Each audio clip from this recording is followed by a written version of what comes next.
מזל טוב, עד 120.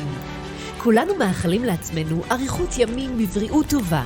השאלה הגדולה היא, כיצד נגיע לשם? מדינת ישראל ניצבת בפני אתגר לאומי. האוכלוסייה המזדקנת בישראל גדלה, ואיתה עולה צורך בהיערכות של מערכות ושירותים.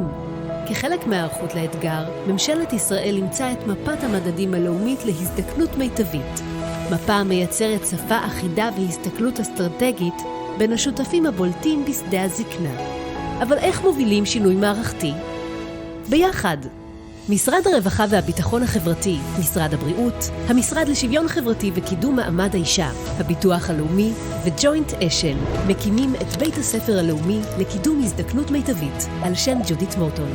בית הספר מאגד את משרדי הממשלה והארגונים לפעולה משותפת, מעצב שפה מקצועית אחידה לעוסקים בזקנה, מוביל שינויים ארגוניים ותהליכי הדרכה חדשניים, מכשיר מדריכים ומלווה את השינויים בארגונים, ומקים קהילות מקצועיות להטמעת הידע. אז איך זה עובד בשטח? בבית הספר מתכננים תוכנית עבודה שנתית בשיתוף עם משרדי הממשלה וג'וינט אשל. בונים מנגנון הדרכה מותאם לכל ארגון.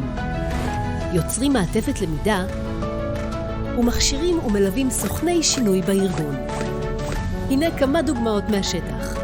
באמצעות הדרכות וליווי של 100 מרכזי יום לאזרחים ותיקים, התמנו, בשיתוף עם משרד הרווחה והביטחון החברתי, מודל חדשני שהופך את הפעילות במרכזי היום למקדמת תפקוד, בריאות ושייכות.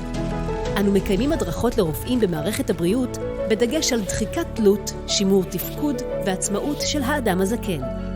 הקמנו פורום לפיתוח תפיסת הכשרות לאומית בדמנציה עם ארגונים מובילים בישראל, ויחד פיתחנו תפיסה לאומית וכלים מקצועיים בהם משתמשים אלפי אנשי מקצוע ובני משפחה.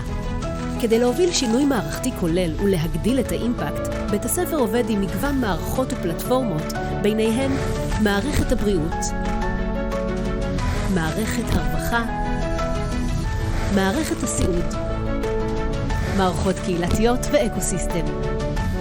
אנו ממשיכים כל העת לרקום שותפויות, להוציא לפועל תהליכי למידה עדכניים ולפתח רעיונות חדשים. בואו ותהיו גם אתם חלק מהשינוי, ויחד נפעל למען הזדקנות מיטבית. עד 120.